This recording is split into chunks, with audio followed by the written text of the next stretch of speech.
Good evening friends. कल एक video हम लोग कूलम के नियम में देखे थे। उसके आगे चीज़ आता है, जैसे कि हम लोग बात करते हैं अध्यारोपण के सिद्धांत का। तो ये अध्यारोपण का सिद्धांत क्या है? मानते हैं कि बहुत सारे आवेश हैं, बहुत सारे माने बहुल आवेश हैं, एक से अधिक आवेश है। मान लें एक आवेश है Q1 है, Q2 है, Q3 है, Q4 है और ये आवेश Qn तक है। और इनके बीच में या कहीं पे एक और आवेश है जिसे हम लोग सूचित Q0 के द्वारा करते हैं। Q0 के द्वारा का मतलब Q0। तो अब Q0 आवेश का मतलब इधर है, पहला है Q1, दूसरा Q2, तीसरा Q3, Q4, Q5 ऐसे लेके Qn तक आवेश। अब ये सारे आवेश और एक और आवेश एकदम यहाँ पे रखा गया जिसे हम लोग Q0 का नाम दे रहे हैं। तो अध्यारोपण का सिद्धांत ये सदिश बीजगणितीय पर आधारित है। इसके फलस्वरूप हम ये देखते हैं कि किसी एक बिंदु आवेश पर अन्य आवेशों के कारण जो बल लग रहा है वो कितना लगेगा, उसी के बारे में अध्यारोपण के सिद्धांत में बताया गया।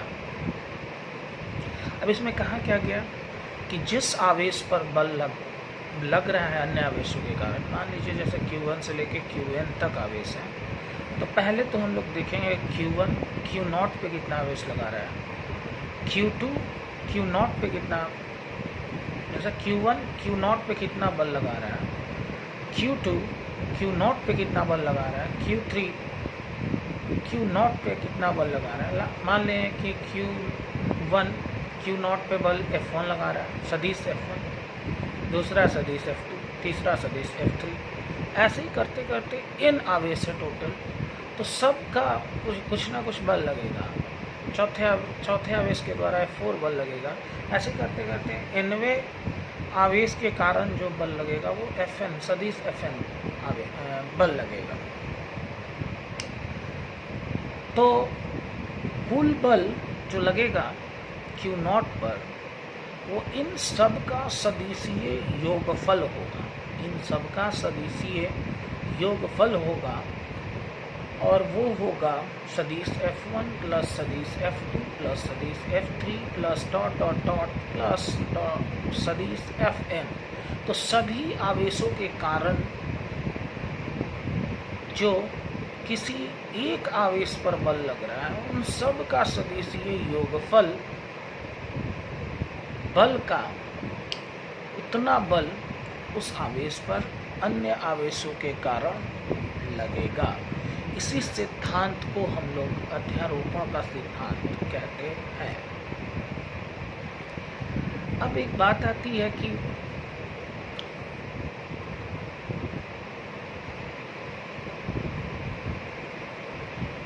एक चीज होता है एक युक्ति होती है वैद्युत द्विध्रुव। तो वैद्युत द्विध्रुव क्या होता है उसको हम लोग समझना है। वैद्युत द्विध्रुव कहते किसे? तो थोड़ा सा इसमें हम लोग केमिस्ट्री का भी प्रयोग कर सकते हैं। कैसे करेंगे? पीरियोडिक आवर्त सारणी हमारी होती है। आवर्त सारणी में बहुत सारे तत्व होते हैं, तो उनमें से कुछ तत्व वैद्युत ऋणात्मक होते हैं। अब ये वैद्युत ऋणात्मक तत्व होते क्या हैं, किसे कहते हैं? तो इनमें एक गुण रहता है कि इनमें इलेक्ट्रॉन को आकर्षित करने का गुण होता है। और ये होते कौन से हैं? हैलोजन परमाणु वाले जो वर्ग होते हैं, जो स्तंभ होते हैं, वो बहुत ही अत्यधिक उनमें ये शक्ति पाई जाती है कि उनमें यह शक्ति होती है कि वो इलेक्ट्रॉन को अपनी ओर आकर्षित करें। कहने का मेरा मतलब ये है कि वैद्युत द्विध्रुव कैसे बनेगा। तो इसमें एक अणु के अंदर 2 परमाणु रहेंगे और ये दोनों परमाणु भिन्न रहेंगे। जैसे बात हम लोग करें HF का, बात हम लोग करें HCl का। HCl का मतलब हाइड्रोक्लोरिक अम्ल हो गया, HF का मतलब हो गया हाइड्रोजन फ्लोराइड हो गया। इसमें 2 परमाणु है एक अणु के अंदर, एक हाइड्रोजन है, दूसरा फ्लोरीन है। अब फ्लोरीन आता है हैलोजन परमाणु में से, इसमें इलेक्ट्रॉन को अपनी ओर आकर्षित करने की क्षमता काफ़ी होती है। तो जो बंधन का जो इलेक्ट्रॉन है वो फ्लोरीन की तरफ आकर्षित होना प्रारंभ करता है। अब ये प्रारंभ करता है जिसके कारण अब ये फ्लोरीन बंधन जो सहसंयोजक बंधन है, इन दोनों के बीच में जो बंधन बना हुआ है, इस बंधन की तो एक बंधन में 2 इलेक्ट्रॉन, तो ये क्या सोचेगा कि ये दोनों इलेक्ट्रॉन मेरे पास आ जाए। अब एक इलेक्ट्रॉन को पकड़े हुए है, दूसरा इलेक्ट्रॉन को खींच रहा है, तो जिसके कारण दोनों पर, अब फ्लोरीन पर क्योंकि इलेक्ट्रॉन लेना चाह रहा है, इसमें आंशिक ऋणात्मक चार्ज आ जाएगा। हाइड्रोजन इलेक्ट्रॉन ज़बरदस्ती अपना दे रहा है, जिसके कारण उस पर आंशिक धनात्मक आवेश आ जाएगा। तो इनके युग्म को, एक पर धनात्मक आंशिक धनात्मक, दूसरे पे आंशिक ऋणात्मक, इस युग्म को हम लोग वैद्युत द्विध्रुव कहते हैं। इस युग्म को हम लोग वैद्युत द्विध्रुव कहेंगे। इसी प्रकार से HCl का हम बात करेंगे। फिर हाइड्रोजन पे आंशिक धनात्मक, फिर क्लोरीन पे आंशिक ऋणात्मक। तो यहाँ पे भी इन दोनों के बीच में आवेश है, एक पे धनात्मक है, दूसरे पे ऋणात्मक है। ऐसे युग्म को हम लोग वैद्युत द्विध्रुव कहेंगे। है समझ में? तब इसका फिजिक्स में प्रयोग कहाँ पे होता है? तो चूँकि अब यहाँ पे बात हो जाती है आवेश की, एक पर प्लस आवेश, दूसरे पर माइनस आवेश। तो अब ये करेंगे क्या? ये करेंगे, अब ये वैद्युत क्षेत्र उत्पन्न करना चालू कर देंगे, जिसके कारण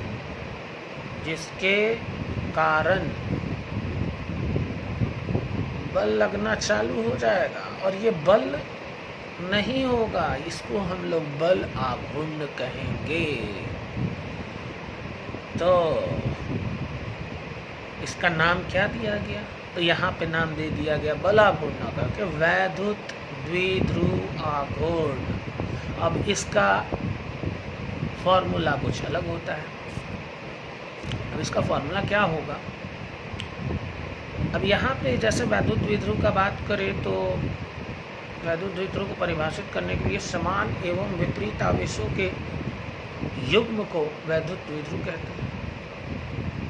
और वैद्युत द्विध्रुव आघूर्ण क्या? अब युग्म को, अब इन दोनों आवेश, ये दोनों जो परमाणु हैं, इनके बीच में दूरी भी है, और वह दूरी कितनी होती है? 2L। वो दूरी फिक्स रहती है, 2L दूरी फिक्स रहती है। तो वैद्युत द्विध्रुव आघूर्ण क्या होगा कि किसी एक पर एक का आवेश का परिमाण यूज़ करें। जैसा आवेश का परिमाण का बात हम लोग करेंगे तो Q का बात करेंगे। तो Q और दूरी है 2L, तो Q गुना कर देंगे 2L से, Q गुना 2L, Q गुना 2L। इसे हम लोग बोलेंगे वैद्युत द्विध्रुव आघूर्ण। इसे हम लोग बोलेंगे वैद्युत द्विध्रुव आघूर्ण। वैद्युत द्विध्रुव आघूर्ण क्या होगा? वैद्युत द्विध्रुव पर किन्हीं आवेशों का परिमाण एवं इनके बीच के दूरी के गुणनफल को हम लोग वैद्युत द्विध्रुव आघूर्ण कहते हैं। अब ये दूरी जो है, इसको हम लोग विस्थापन सदिश का नाम देते हैं, क्योंकि वैद्युत द्विध्रुव आघूर्ण जो होता है एक सदिश राशि होता है और इसकी दिशा भी होती है। और इसकी दिशा क्या होगी? इसकी दिशा होगी ऋणात्मक आवेश से धनात्मक आवेश की। वैद्युत द्विध्रुव आघूर्ण की दिशा होगी ऋणात्मक आवेश से धनात्मक आवेश की ओर दिशा होगी। बात समझ में आई? ये हमारी बातें हुई, और इसको डिटेलिंग में हम लोग कैसे समझेंगे? डिटेलिंग में इसको हम लोग और वीडियोस आएंगे जिसमें हम लोग प्रॉपर पेपर पर रिप्रेजेंट करेंगे, न्यूमेरिकल्स बनाएंगे इस पे। काफ़ी इंटरेस्टिंग ये टॉपिक्स हो जाते हैं फिजिक्स के लिए, और बोर्ड्स में ये क्वेश्चन काफ़ी इम्पोर्टेंट भी होता है। बोर्ड्स का पढ़ाई हमें रचनात्मक तरीक़ा से करना होता है। रचनात्मक तरीक़ा का मतलब है कि हमें उन बिंदुओं पर ज़्यादा ध्यान देना है जहाँ से हमें क्वेश्चन मिल जाते हैं बोर्ड्स में। स्मार्ट स्टडीज़ बोलते हैं उसको। स्मार्ट स्टडीज़ हम लोग कैसे करेंगे? स्मार्ट स्टडीज़ करने के लिए एक हमारे पास प्लानिंग होना चाहिए, पूरा सिलेबस का प्लान होना चाहिए कि क्या मेरे पास सबसे इम्पॉर्टेंट टॉपिक्स है और किस पर वर्कआउट हमें ज़्यादा करना होता है।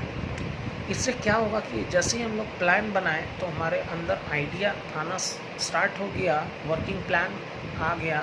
स्मार्ट स्टडीज़ का मतलब है कि आप स्कोर अधिक से अधिक करेंगे और आराम से करेंगे। फिजिक्स, केमिस्ट्री, मैथमेटिक्स में आपके पास एक वर्किंग प्लान होना चाहिए अगर अपनी लाइफ में आपको सक्सेसफुल बनना है तो। चाहे किसी भी सब्जेक्ट में अगर सक्सेसफुल बनना है तो आपके पास एक वर्किंग प्लान का होना बहुत ही ज़रूरी है, आवश्यक है। तभी हम लोग उस प्लान को सक्सेसफुल बना सकते हैं और आगे फ्यूचर को भी अपने बना सकते हैं, ताकि आगे के कंपटीशन भी हमको अगर क्रैक करना है तो उसके लिए ये राह आसान हो जाएगी। अभी और बातें मैं बताऊंगा, आज बस इतना ही। That's it.